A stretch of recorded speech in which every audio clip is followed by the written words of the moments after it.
Assalamualaikum warahmatullahi wabarakatuh. Perkenalkan nama saya Muhammad Afifuddin Alato, NIM 182101227.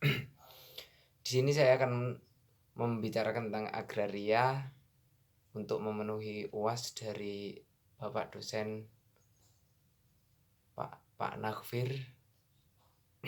Dan di sini saya akan membicarakan tentang PTSL, yakni tentang pendaftaran tanah sistematis lengkap. Mengapa saya mengangkat tema PTSL ini? Karena seperti yang kita ketahui bahwa di Indonesia banyak terjadi problem ataupun polemik yang terjadi mengenai pertanahan, bahkan sengketa tanah karena hak milik yang masih belum jelas. Jadi di sini saya akan sedikit memberikan pengertian mengenai PTSL atau pendaftaran tanah sistematis lengkap.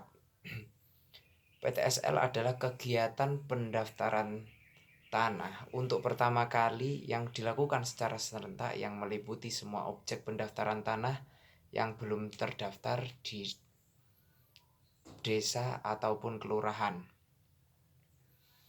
dan juga termasuk pemetaan seluruh objek pendaftaran tanah yang sudah terdaftar dalam rangka menghimpun dan menyediakan informasi lengkap mengenai bidang-bidang tanah.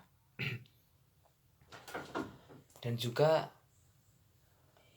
hukum positif di Indonesia telah mengatur tentang pendaftaran tanah ini. Pendaftaran tanah ini telah diatur di dalam Pasal 19 Undang-Undang Nomor 5 Tahun 1960 tentang Peraturan Dasar Pokok-pokok Agraria. Dalam pasal 19 ayat 1 memerintahkan pengaturan lebih lanjut dengan peraturan pemerintah.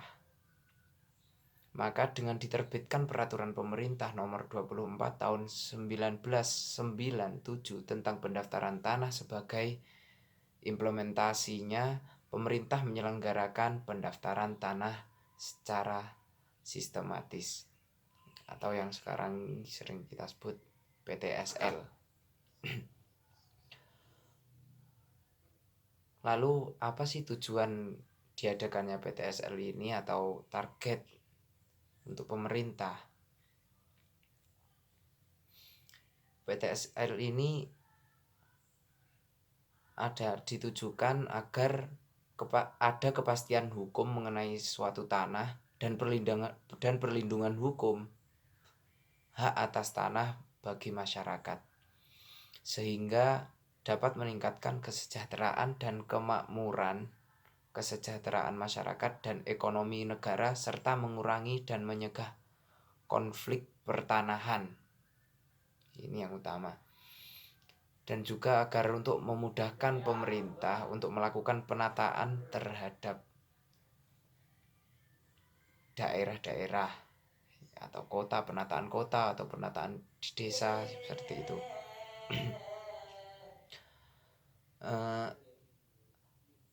Lalu untuk bagaimana sih untuk pendaftaran PTSL ini? Saya mengambil contoh dari Desa Ngampungan, Kecamatan Bareng, Kabupaten Jombang.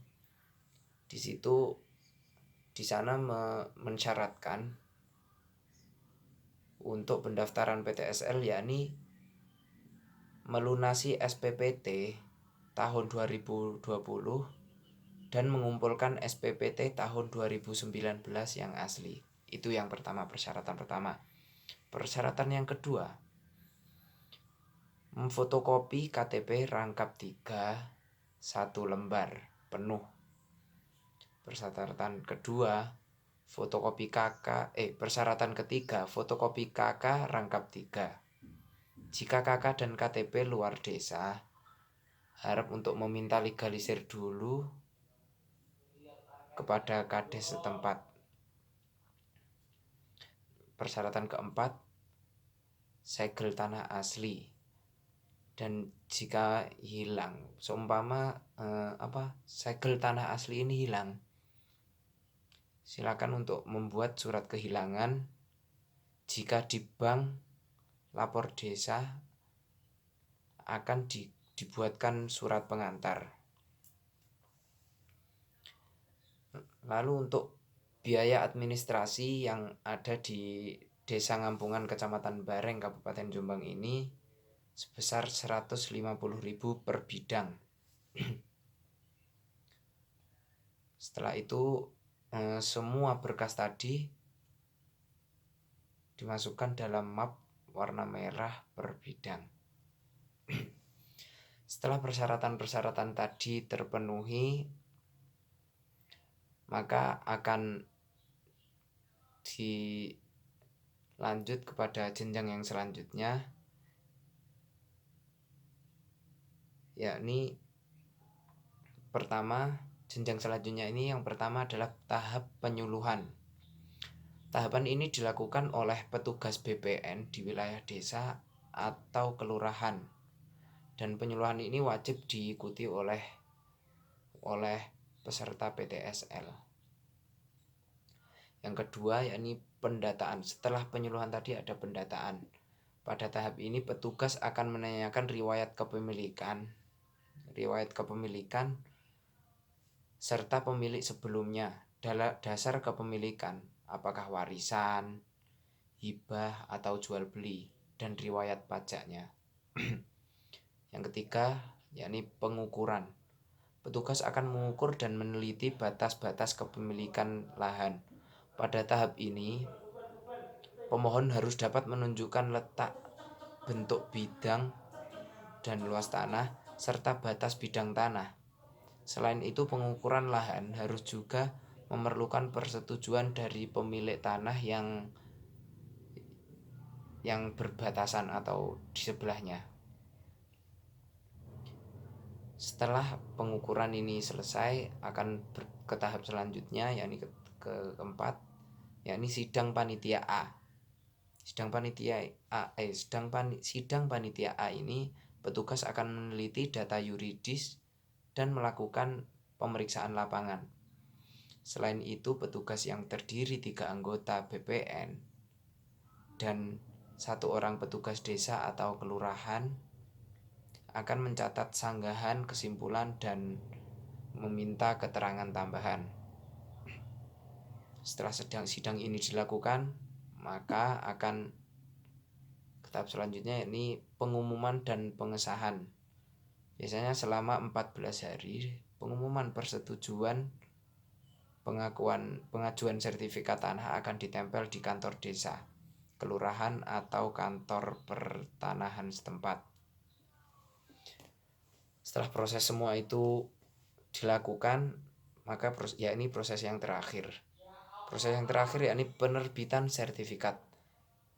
Pada tahap ini pemohon akan menerima sertifikat tanah akan diserahkan oleh petugas dari ATR atau BPN kepada pemilik, dan setelah itu setelah sertifikat berada di tangan Anda, maka tanah itu akan menjadi hak milik Anda. Terima kasih. Mungkin cukup sekian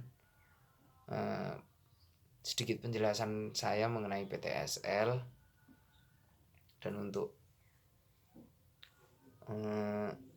masyarakat yang memang masih belum mendaftarkan tanahnya dan belum mempunyai sertifikat, tolong segera untuk daftar, karena ini merupakan kepentingan juga. Terima kasih. Wassalamualaikum warahmatullahi wabarakatuh.